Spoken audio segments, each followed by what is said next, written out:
Hey guys, welcome back to my new video. This is Ankit Maich.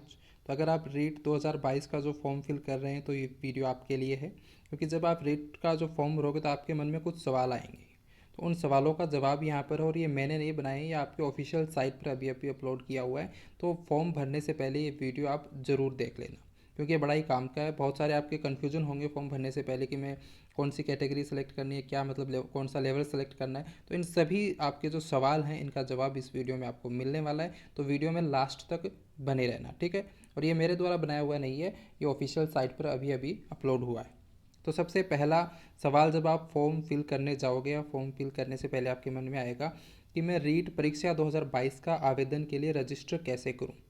तो इसका जवाब है, माध्यमिक शिक्षा बोर्ड अजमेर की जो वेबसाइट है यहाँ पर लिखी हुई है www.rajedu.rajasthan.government.in के लिंक रीट राज 2022 पर क्लिक कर पोर्टल पर दिए गए सैंपल फॉर्म को डाउनलोड कर भर लें, और ये सैंपल फॉर्म आपकी सुविधा हेतु है। तो ये मैं सैंपल फॉर्म भी आपको दिखाऊंगा। ये हालांकि आपको कहीं जमा नहीं करवाना। आप सोच रहे होंगे कि ये सैंपल फॉर्म भरकर कहीं जमा करवाना, तो ऐसा बिल्कुल भी नहीं है। ये आपको आपकी सुविधा के लिए भरना है, ताकि आपको जब आप ऑनलाइन फॉर्म भरें तो आपके हिसाब से कोई गलती ना हो, इसलिए फॉर्म दिया हुआ है सैंपल फॉर्म। अगर आप ये पहले भर लोगे तो आपसे कोई मिस्टेक होने के चांसेस वो कम हो जाएंगे, जब आप आपका जो ऑनलाइन फॉर्म है वो भरोगे तब, ठीक है। इसके बाद आपको क्या करना है, वो सैंपल फॉर्म आपको अपनी सुविधा के लिए भर लेना है। उसके बाद पोर्टल पर दिए गए link generate challan for examination फ़ी पर क्लिक करें, जिसमें आपसे ये पूछा जाएगा कि आप किस लेवल हेतु आवेदन कर रहे हैं, लेवल फर्स्ट या लेवल टू या फिर बोथ। मतलब परीक्षा का जो लेवल है उसका चयन करना आपको। और परीक्षा के जो लेवल हैं आपको पता है, लेवल टू है या फिर बोथ हैं। चयन करने के पश्चात आपसे पूछा जाएगा कि क्या आपने रीट 2021 में आवेदन किया था। जो अभी पिछली जो रीट हुई है उसमें क्या आपने आवेदन किया था। तो अगर आपने आवेदन किया है, यदि आपका आंसर हाँ है, तो आपसे पूछा जाए यदि आप रीट 2021 के लेवल सेकंड अथवा बोथ यानी कि लेवल फर्स्ट और लेवल सेकंड दोनों में किया है, तो आपको रीट 2021 की कुछ जानकारी, जैसे कि आपका जो रोल नंबर है, आपका जो नाम है, माता का नाम है, आपकी जो डीओबी है, जो आपने 2021 के फॉर्म में भरा था वही आपको भरना है। और आपकी प्रविष्टि सत्यापित होने के बाद, आपने जो भरा है वो वेरीफाई होने के बाद, यदि कोई परीक्षा शुल्क विज्ञप्ति अनुसार बनता है तो उक्त परीक्षा शुल्क नियत समय में जमा कराने के पश्चात आप रीट 2022 का आवेदन भर पाएंगे। पहले आपको उसका परीक्षा शुल्क भरवाना होगा। पहले तो आपको जो चालान है वो जनरेट करना होगा, उसके बाद वो आपका जो फीस है वो जमा कराना है, ठीक है। और यदि आपने रीट 2021 में फॉर्म अप्लाई नहीं किया था, आपने अभी जो आपका नए ही कैंडिडेट हो, तो आपके लिए क्या है, तो आपको अपनी डिटेल भरनी है, जैसे कि आपका नाम, पिताजी का नाम, माताजी का नाम, आपकी डीओबी, मोबाइल नंबर, ये आपको भरने हैं। ये भरने के बाद आपका जो परीक्षा शुल्क है वो ऑनलाइन या ऑफलाइन आप जमा करा सकते हो। दोनों आपके पास ऑप्शन आएंगे। पेमेंट मोड ऑप्शन से ऑप्शन चयन कर संबंधित बैंक का चालान जनरेट करें। चालान जनरेट करने से पूर्व समस्त जानकारी जांच लें कि वह पूर्ण रूप से सही है, क्योंकि भविष्य में इन प्रविष्टियों में संशोधन संभव नहीं है। क्योंकि जो भी आप जानकारी अभी भर रहे हो उसमें बाद में कोई एडिटिंग नहीं होगी, कोई संशोधन नहीं होगा। इसीलिए आपको एक सैम्पल फॉर्म दिया हुआ है, ताकि आप भर लो तो आपसे कोई गलती ना हो। और चालान जनरेट करने से पहले भी आपको समस्त जानकारी जांच लेनी है कि वो पूर्ण रूप से सही है, ठीक है, क्योंकि इसमें बाद में कोई संशोधन नहीं होने वाला है। समस्त जानकारी सही होने के पश्चात चालान जनरेट करें एवं चालान जमा कराएं। जिस दिन आप चालान जनरेट कर रहे हैं ना, उसके आगामी 4 दिवस में आपको चालान जमा कराना होगा। अर्थात चालान जनरेट तथा निर्धारित परीक्षा शुल्क जमा कराने की अंतिम दिनांक जो है वो 13 मई है। तो देखिए, अगर आप जैसे आज चालान जनरेट कर रहे हो तो इसके 4 दिन तक, आप अगले 4 दिन तक जो है आप जो आपकी जो फीस है वो जमा करा सकते हो। 4 दिन के बाद आप नहीं करा सकते हो, आपको फिर से जो चालान जनरेट करना पड़ेगा। और इसकी लास्ट डेट 13 मई है, तो 13 मई से पहले पहले आपको कराना है। 13 मई का वेट नहीं करना है बिल्कुल भी, ठीक है। अब दूसरा जो सवाल हमारे मन में आता है कि मैं रजिस्ट्रेशन के पश्चात मेरा जो एप्लीकेशन फॉर्म है वो कैसे भरूं, यानी कि चालान जमा कराने के पश्चात एप्लीकेशन फॉर्म कैसे भरूं। तो इसके लिए आपके पास क्या है कि चालान और परीक्षा शुल्क जमा कराने के पश्चात पोर्टल पर दिए गए लिंक फिल एप्लीकेशन फॉर्म पर क्लिक करें एवं चालान नंबर एवं वांछित जानकारी भरने के पश्चात ऑनलाइन आवेदन में चाही गई जानकारी सही सही भरें। फिल एप्लीकेशन फॉर्म का आपके पास एक ऑप्शन आएगा, उस पर आपको क्लिक करना और उसमें जो डिटेल मांगे वो आपको फिर भरनी है। तो वहाँ से आपका रेट का जो फॉर्म है वो भरा जाएगा।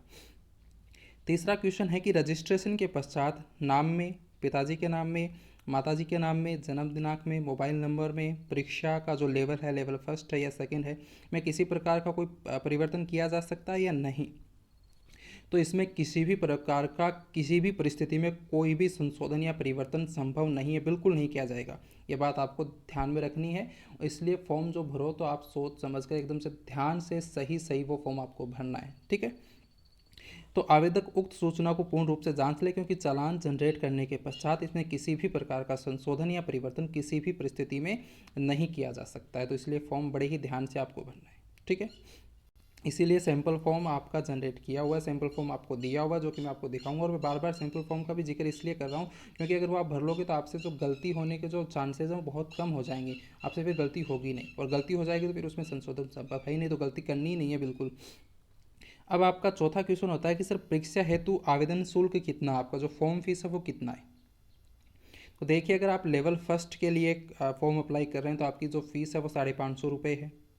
और अगर आप लेवल सेकंड के लिए फॉर्म अप्लाई कर रहे हैं और 2021 में भी आप जो लेवल सेकंड के जो आवेदक हैं, मतलब 2021 की जो रीट हुई थी उसमें आपने लेवल सेकंड का फॉर्म अप्लाई किया था, लेकिन वो कैंसिल हो गई एग्ज़ाम तो क्या रिजल्ट आने के बाद वो शायद कैंसिल हुई है, तो उसका फिर कोई शुल्क नहीं होगा, आपका जो वो फॉर्म है वही मान्य होगा, उसका कोई शुल्क नहीं लगेगा आपका। अगर आपने लेवल सेकंड के लिए अप्लाई कर रहे हैं लेकिन आपने 2021 में आवेदन नहीं किया है, आप नए जो नए आवेदक हैं, तो आपका फॉर्म फीस 550 रुपये लगना है, ठीक है। अगर आप दोनों स्तर के आवेदन कर रहे हैं, लेवल फर्स्ट का भी लेवल सेकंड का, यानी बोथ कर रहे हैं, अगर लेवल फर्स्ट के आप नवीन आवेदन हैं और लेवल सेकंड के आप नवीन आवेदन हैं, दोनों ही जो स्तर पर आप नवीन आवेदन हैं, तो आपकी जो फॉर्म फीस है वो 750 रुपये है, ठीक है। लेकिन ध्यान रख लेना, अगर आप बोथ ऑप्शन क्लिक करें यानी लेवल फर्स्ट और लेवल सेकंड का आप क्लिक कर रहे हैं तो दोनों के लिए अलग अलग जो एजुकेशनल क्वालिफिकेशन वो आपके पास होनी चाहिए। अगर बोथ पर आप क्लिक करोगे तो लेवल फर्स्ट की भी आपके पास जो शैक्षिक योग्यताएं हैं वो होनी चाहिए और लेवल सेकंड की भी होनी चाहिए, तभी वो आपका फॉर्म भरा जाएगा, ठीक है। और अगर आप दोनों लेवल का भर रहे हो, प्रथम लेवल फर्स्ट भी भर रहे हो, चाहे आपने पिछली बार भरा हो या फिर नवीन हो, और लेवल सेकंड का आपने पहले भर दिया हो, अगर बहुत में भर रहे हो लेवल सेकंड का आपने लास्ट ईयर भी जो आपने भरा है, तो आपका जो परीक्षा शुल्क है वो 200 रुपये होगा, ठीक है। पांचवा क्वेश्चन आपका है कि आवेदक अपना चालान कैसे जमा कराएं। तो देखिए, आपको चालान जनरेट करने से पूर्व पेमेंट मोड का ऑनलाइन या ऑफलाइन का चयन करना है कि आपको जो आपका चालान है वो ऑनलाइन जमा कराना है या फिर ऑफलाइन, इसके आपके पास ऑप्शन होंगे। तो जैसे आपको कराना है वो आप सेलेक्ट कर लेना। और ऑनलाइन मोड में आपको आप द्वारा चयन किए गए बैंक के पोर्टल के माध्यम से डेबिट कार्ड, क्रेडिट कार्ड या नेट बैंकिंग के माध्यम से आवेदन शुल्क जमा कराना है। ऑनलाइन पेमेंट मोड में ध्यान रखें कि एक बार भुगतान आपके खाते से होने के पश्चात दोबारा उसी चालान हेतु भुगतान पर क्लिक ना करें। आपका भुगतान बैंक से वेरीफाई होने में तुरंत या फिर 48 घंटे का समय लग सकता है। तो आपका जो भुगतान है वो बैंक से वेरीफाई या तो जैसे आपने किया वैसे ही हो जाएगा तुरंत, या फिर 48 घंटे तक का समय लग सकता है, लेकिन जो अगले 48 घंटे में आपका जो है वो वेरीफाई हो जाएगा, ठीक है। ऑफलाइन पेमेंट मोड में आपको चालान जो है प्रिंट कर जिस बैंक या इमितर से संबंधित चालान जनरेट किया है उस बैंक या इमितर पर जाकर चालान जमा कराने की अंतिम तिथि तक नगद राशि जमा करानी होगी आपको, ठीक है। और जिसका वेरिफिकेशन तुरंत अथवा 24 घंटे में हो जाएगा वह बैंक या इमितर पर चालान जमा कराने के पश्चात अपनी चालान प्रति या जमा रसीद की प्रति अपने पास, मतलब प्रति मतलब फोटोकॉपी अपने पास भविष्य हेतु सुरक्षित रखें, ठीक है। तो ये आपका चालान से लेकर है। छठा आपका क्वेश्चन है कि आवेदन शुल्क कब तक जमा करा सकते हैं। तो देखिए, आवेदन शुल्क जमा कराने की अंतिम तिथि तो आपकी 13 मई है, लेकिन आपको 13 मई तक वेट नहीं करना, जितना जल्दी हो सके उतना जल्दी भराना है। लेकिन जल्दी का मतलब ये नहीं कि जल्दबाजी में कुछ भी भरा दिया, आपको पहले अच्छे से समझ लेना है, वीडियो को अच्छे से देख लेना है, ये ऑफिशियल साइट पर भी आपका ये अवेलेबल है, तो इसको देख लेना है, कोई मिस्टेक नहीं करनी उसमें, ठीक है। तो आवेदन शुल्क कब तक जमा करा सकते हैं। तो आवेदन शुल्क चालान जनरेट होने की तिथि से अधिकतम आगामी 4 दिवस में आप करा सकते हो। अगर जैसे आपका चालान जनरेट हो गया उसके नेक्स्ट 4 दिन में आप कब भी करा सकते हो, उसके अगले दिन भी करा सकते हो, लेकिन 4 दिन के बाद आपका जमा नहीं होगा। आपको 4 दिन से अगर ज़्यादा समय होगा तो आपको फिर से चालान जनरेट करना होगा। 4 दिवस में चालान की राशि जमा नहीं होने पर आपको पुनः नया चालान जनरेट करना होगा। किंतु विज्ञप्ति अनुसार चालान जमा कराने की जो अंतिम तिथि है वो 13 मई है, अर्थात 13 मई 2022 के उपरांत कोई चालान जनरेट एवं जमा नहीं होगा। तो आपसे आग्रह है कि आप चालान जमा करवाने की अंतिम तिथि की प्रतीक्षा ना करें। 7वां क्वेश्चन आपका है कि क्या आवेदन शुल्क जमा कराने के पश्चात किसी स्थिति में लौटाया जा सकता है या फिर नहीं। तो आपका आवेदन शुल्क जमा होने के पश्चात किसी भी परिस्थिति में नहीं लौटाया जाएगा। अगर एक बार आपका जो फॉर्म फीस है वो जमा हो गया है तो फिर आपको वो रिफंड नहीं होगा, आपको वो फिर दोबारा नहीं मिलेगा। ठीक है। 8वां क्वेश्चन आपका होता है कि सर परीक्षा का लेवल मैं कौन सा सेलेक्ट करूं। तो लेवल फर्स्ट के लिए आपका कक्षा 1 से 5 हेतु है, लेवल सेकंड जो है वो कक्षा 6 से 8 हेतु है, और जो बोथ वाला यानी लेवल फर्स्ट और लेवल सेकंड दोनों अगर आप भर रहे हो तो उसके लिए आपको ध्यान में रखना है कि आपकी जो शैक्षिक या प्रशैक्षिक जो योग्यता है ना, दोनों के लिए अलग अलग होनी चाहिए। लेवल फर्स्ट के लिए भी आप जो है मतलब एजुकेशनल आपकी जो क्वालिफिकेशन है वो होनी चाहिए, और लेवल सेकंड की भी होनी चाहिए, तभी आप बोथ लेवल वाला भर सकते हो। ठीक है। 9वां क्वेश्चन आपका है कि कैसे सुनिश्चित करें कि चालान जमा हो गया अथवा नहीं हुआ। कि भाई आपने चालान जमा तो करवा दिया लेकिन आपको पता कैसे चलेगा कि चालान जमा हुआ अथवा नहीं हुआ। तो इसके लिए भी आपको जो पोर्टल पर जाकर के पोर्टल पर दिए हुए चेक चालान पेमेंट स्टेटस पर क्लिक कर कुछ जानकारी भरकर चालान की वस्तु स्थिति जान सकते हो। यानी कि जो आपका ऑनलाइन पोर्टल है, जो ऑफिशियल साइट पर, उस पर जाना है, वहाँ पर एक ऑप्शन मिलेगा आपको चेक चालान पेमेंट स्टेटस। उस पर क्लिक करोगे तो आपसे कुछ जनरल डिटेल मांगेगा, जैसे कि आपका नाम, पिता का नाम या फिर डीओबी वगैरह कुछ मांग लेगा। वो भरने के बाद आपको पता चल जाएगा कि आपका चालान जमा हुआ है या नहीं हुआ है। 10वां क्वेश्चन आपका होता है कि अगर मेरा रजिस्ट्रेशन और चालान नंबर भूल गया तो कैसे पता कर सकता हूँ। बाई चांस आप अपना जो चालान नंबर है या फिर जो रजिस्ट्रेशन नंबर है वो भूल गए हो तो वो आप कैसा पता करोगे। तो उसके लिए क्या है, आपको उस पोर्टल पर जाना है, उस पर एक ऑप्शन दिया होगा फॉरगॉट रजिस्ट्रेशन या फिर फॉरगॉट चालान नंबर। उस पर आपको क्लिक करना है और कुछ वही आपकी जानकारी भरकर ज्ञात कर सकते हो। जानकारी मतलब जो आपकी जनरल डिटेल है, नाम, डीओबी वगैरह जो भी भरकर आप उसका पता कर सकते हो। उसके बाद है ऑनलाइन आवेदन फॉर्म में फ़ोटो और साइन किस साइज़ में अपलोड करने। जैसे आपका कोई इसमें टेंशन है नहीं, ये मित्र वाले अपने आप भर देंगे, लेकिन फिर भी आपको जानकारी के लिए बता देता हूँ कि ऑनलाइन आवेदन फॉर्म में फ़ोटो का साइज़ जो है वो 20 KB से 100 KB के मध्य होना चाहिए। हस्ताक्षर का यानी जो आपके साइन है उसका जो साइज़ है वो 10 KB से 50 KB, और आधार कार्ड का जो साइज़ है वो 10 KB से 50 KB, और 10वीं की जो मार्कशीट है उसका जो साइज़ है वो 20 KB से 100 KB का होना चाहिए, और सभी इमेज का जो फॉर्मेट है वो JPEG का होना चाहिए। ठीक है। 12वां क्वेश्चन आपका होता है कि ऑनलाइन आवेदन फॉर्म भरने के बाद उसका प्रिंट नहीं लिया या फिर खो गया तो क्या करें। अगर आपने फॉर्म अप्लाई कर दिया है, या तो आप उसका प्रिंट लेना ही भूल गए मित्र वाले से, या फिर वो आपने दे तो लिया लेकिन वो कहीं गुम हो गया है, तो उस कंडीशन में फिर आप क्या करोगे। तो अगर ऐसी कोई कंडीशन है तो आपको ऑनलाइन पोर्टल पर रीप्रिंट एग्ज़ाम फॉर्म पर एक ऑप्शन होगा, रीप्रिंट एग्ज़ाम फॉर्म, उस पर क्लिक करना है, कुछ जनरल डिटेल आपको भरनी है, वहाँ से आप अपना प्रिंट जो है दोबारा भी निकलवा सकते हो और उसको अपने पास सुरक्षित रख सकते हो। नेक्स्ट क्वेश्चन आपका है कि आवेदन भरने में अगर कोई समस्या आए तो मैं क्या करूँ। अगर आप कोई ऑनलाइन मतलब ऑनलाइन फॉर्म भर रहे हो, उस वक्त कोई प्रॉब्लम आ रही है तो आप क्या करोगे। तो उसके लिए उसी पोर्टल पर आपके लिए कुछ हेल्पलाइन नंबर हैं जो कि यहाँ पर आपको स्क्रीन पर दिख रहे होंगे। इन पर आप संपर्क कर सकते हो। जो आपका कार्यालय का जो टाइम है ना, उस टाइम पर आप संपर्क कर सकते हो। अगर परीक्षा शुल्क जमा कराने हेतु कोई समस्या है तो ये जो आपके बैंक के नंबर दिए हुए हैं, ICICI बैंक है, HDFC है, बैंक ऑफ बड़ौदा है, तो इन पर आप इन नंबर्स पर फ़ोन करके पता लगा सकते हो। इसके अलावा नेक्स्ट क्वेश्चन आपका है कि रीट परीक्षा 2022 के पात्रता प्रमाण पत्र की वैधता कितने समय की है। तो रीट परीक्षा 2022 के जो पात्रता प्रमाण पत्र की वैधता है वो आजीवन है। ये आप सबको पता ही होगा कि अगर आपने एक बार रीट पास कर लिया है तो उसके बाद आपको रीट दोबारा नहीं देना है। तो आप सबको पता ही होगा अब तक।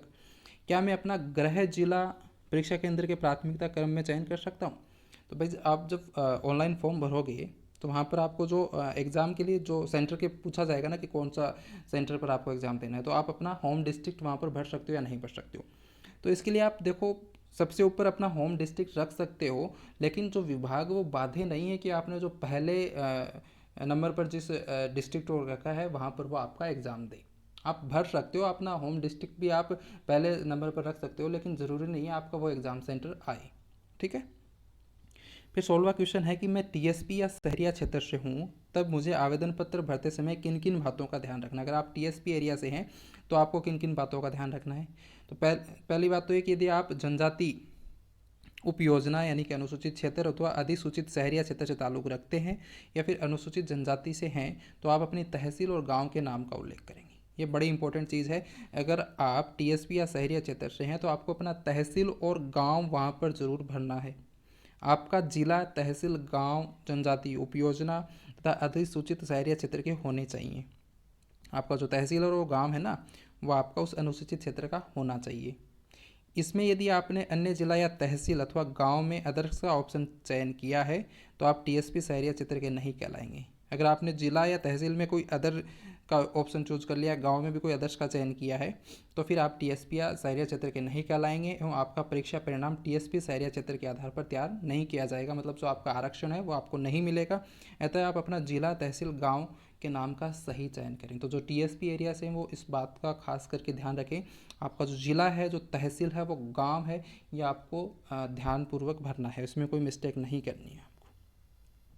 और आवेदक पत्र ऑनलाइन करते समय ध्यान रखने कुछ और इम्पोर्टेंट पॉइंट है, उनका भी आपको ध्यान रखना है। तो ऑनलाइन आवेदन प्रक्रिया में पुराने अभ्यर्थी से आज से है रीट वर्ष 2021 के जो लेवल सेकेंड अथवा बौद्ध स्तर के आवेदित अभ्यर्थी से।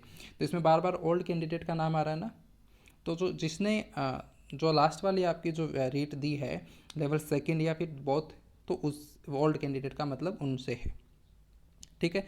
और स्वयं का सुस्पष्ट नवीनतम रंगीन फोटो एवं साइन अपलोड करें और 2 अतिरिक्त फोटो स्वयं के पास भविष्य में प्रवेश पत्र आदि के लिए सुरक्षित रखें। तो आपका जो नवीनतम फोटो है वो अपलोड करना है और उस नवीनतम फोटो आपके पास 2 या 3 फोटो होनी चाहिए, क्योंकि जब आप एग्जाम देने जाओगे तो उस फोटोज़ की आपको ज़रूरत पड़ेगी। आप अपना आधार कार्ड नंबर सही और सुस्पष्ट आधार कार्ड की फ़ोटो अपलोड करनी है।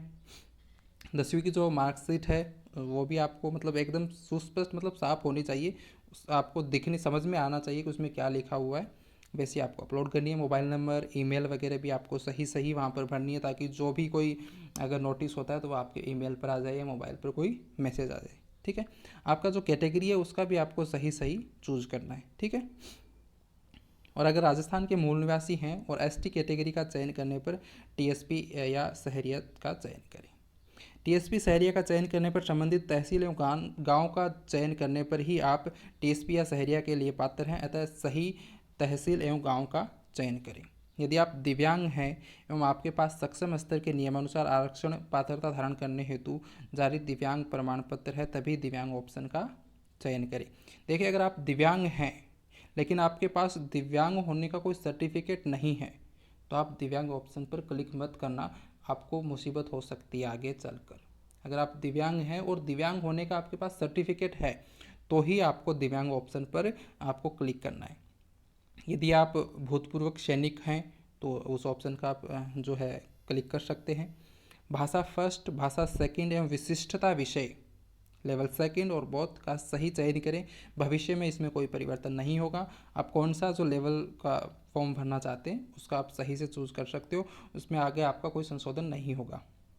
आपके द्वारा चयन की गई भाषा, विशिष्टता विषय आपके प्रवेश पत्र भी जो आपका एडमिट कार्ड होगा उस पर भी अंकित होगा एवं इसी के अनुरूप आपके उत्तर पत्रक की जांच होगी। जो आपकी ओएमआर की जांच है वो इसी के आधार पर होनी है कि कौन सी आपने भाषा चूज की है।